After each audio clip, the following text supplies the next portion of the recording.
Hi everybody, it's Saltash Maths Tutor, and today's subject is going to be the very exciting world of percentages, which is this baby here. And what I'm going to do is very much an introduction. We're going to look how to work out 10%, 5% and 1% of any number, because basically if you can do that, then you can work out percentages from sats all the way through to, well, any sort of maths, because when you think of it, every single number in the world can be made up from 10, 5 or 7. For instance, 7 is 5 plus 1 plus 1. Easy. 17 is 10 plus 5 plus 1 plus 1. So you basically can make up any number at all, and it will get you through the exams you need to get through. And it's to do with buying stuff, basically, percentages. It can be used mathematically, but for the everyday stuff, it's buying things, isn't it? That's where we see it in everyday life. So whether it's ice cream, extraordinarily, can't say the word, trendy fashion statements, everybody, or let's say furniture, there'll be some sort of price and some sort of percentage that comes from it. So I don't know. I'm from the UK, obviously. So an ice cream is going to cost you, I don't know, something like, let's just make some numbers up, £1.50. Trendy duds, well, these clothes, everybody, are priceless almost, but let's just say you're buying a shirt and that's £25. Or let's have a piece of furniture and let's say that is £200. Well, the percentage is describing the item, its cost. And what we can say with that is that £1.50, well, that is 100% of how much it costs. If you had to put your hand in your pocket and pay for the ice cream, you'd have to take out £1.50, all of the cost, 100%. And that's exactly the same for the trendy duds here.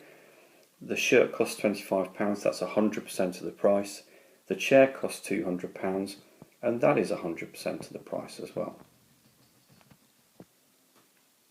But the one that we get hit with the most is, and you see it on the TV, in magazines, everywhere, billboards, the whole thing, is furniture.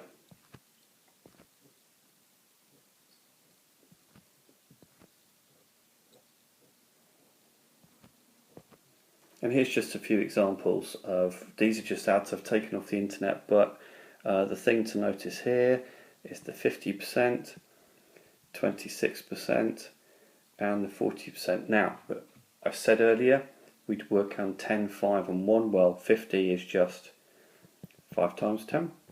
26, well, hey, we can make that up in all sorts of ways, but that would be 2 times 10, that would give me the 20, plus a 5, plus a 1, that gives me 26.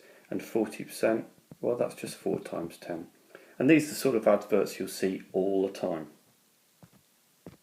But the question is, how do I work these things out? I don't know. There must be an easy method though, and there is. Let's firstly look at a nice easy number like 100. What can I do with that 100? Well, firstly we're going to look at dividing it by 10. I'd just like to say at the moment we are not talking about percentages. We're not doing that at the moment. We're just talking about the number 100 and we're dividing it by 10. But if I take that 100 and I divide it by 10, I'm basically going to share it out 10 times, and I'm going to start putting whatever they are, 100 things in, and I'm sharing them out and I'm going around, and although this is going to take me a million years and get very, very boring, in fact I've become boring already, because you know what the answer is. 100 divided by 10 means each pot, each thing here, has got 10 in it. I've divided 100 by 10. Now that's really tedious to do. And we know what the result is. 100 divided by 10 equals 10. But here's the cool thing, is that we can actually notice that all we need to do, instead of doing that calculation, is whenever we divide by 10, we just move the decimal point one place to the left. Let's make that a bit bolder. And that will do the same thing. So you can try it if you want to, but if we had 200 divided by 10. Well, I could do that whole calculating thing, and there's lots of ways of sharing that out. I could do bus stops, I could cancel down whatever, or I could just literally move the decimal place one to the left, and I end up with, big it up there, 20. 200 divided by 10 is 20, and we sort of know that, don't we? How about 340 divided by 10? What's that equal? Well, yeah, all I do is I can do the calculations if I want to, or I can just move the decimal place one left. Another, I guess, cool way of thinking about it is it's the number of zeros that you've got is the number of times you move the decimal place to the left. So in this case it's 34.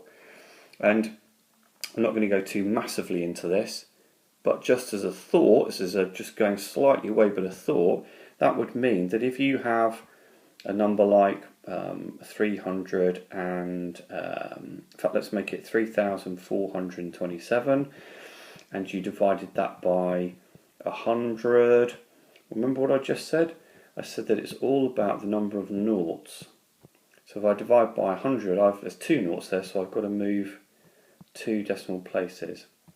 So the answer to 3,427 divided by 100 is 34.27. I've gone off on a tangent, but it's just to sort of illustrate the power of being able to divide by 10, 100, 1,000, anything like that. Well, let's come back to our piece of furniture, and we said it cost £200, which isn't bad actually. I quite like that chair. But a few pages beforehand, I also said that £200 equals 100%, because I've used that symbol, of the cost. Now, we did a fairly cool calculation a page or two ago, which said that if I want to work out or do the calculation to turn 100 into 10, I divide it by 10. 100 divided by 10, and I move the decimal place 1. So 100 divided by 10 equals 10. I'm going to do that same sort of thing, get the proper action there, with this. I'm just going to select another colour, let's have that one. I'm going to basically run two calculations, and it might come out in the me actually doing it rather than explaining it. So firstly I've got my £200, and that equals 100%. Okay, so how do I get, here's the question, 10%? Well, I got from 100 to 10 by moving the decimal place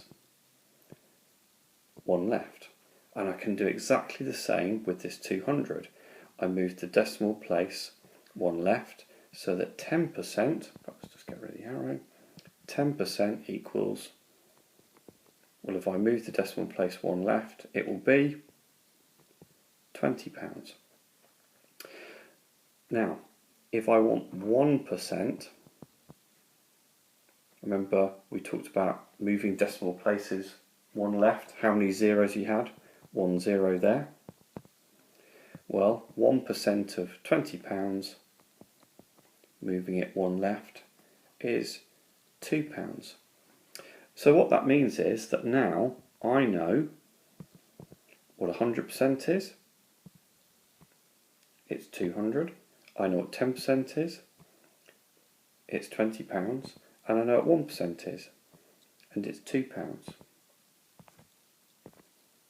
So now that I've worked out the basic stuff, I can ask myself the question, because here's this advert here, which is 26% off everything. Okay, well, how can I use that? Well, I know that my chair costs £200. What's 26% of £200? Well, I don't need to sweat over that, because I've got the building blocks of it here. In fact, there's just one other thing that we need to talk about, which I've sort of forgotten, so I'm an idiot. Hey, you know, I'm only human, which is this bit here. I don't need to do anything particularly fancy, but I need to find, it will be helpful if I get a 5%. I think I mentioned that earlier. How do I turn 10% into 5%? Well, I half it. And if I half the 10% to get 5%, then I just half the 20. And that's £10. Now I've got everybody, yeah, I know, rubbish, I know. Now I've got the building blocks to make 26. Because 26% is 10% plus 10% plus, well, we'll have a 5% and we'll have a 1%. Does that work? Yeah, 10 is 20 plus 5 is 25 plus 1 is 26. There we go. Okay, so it's another colour. Let's have that colour. So 10%, well, that's £20. And I want another 10%. That's £20. Then I want 5% up here. That's £10. And I want 1%, that's just there, which is £2. And if I add those all together, 20 and 20 is 40, plus 10 is 50, it's £52. So the 26% equals £52. Now all I have to do is take my original cost, subtract the £52, and what do I get? Well, it must be 148. I hope that's been a reasonably good introduction for you. It's quite simplistic. If you guys need more, then post and I can explain any of the bits that have gone on there. I might, in fact, I will pop up another video which will be questions. I'll take those off exam sheets and you can have a go. Remember, like me, don't like me. That's a needy thing, isn't it? Press like on YouTube if you like the video. Leave comments. I'm always open to them. This has been Saltash Maths Tutor. Thank you very much.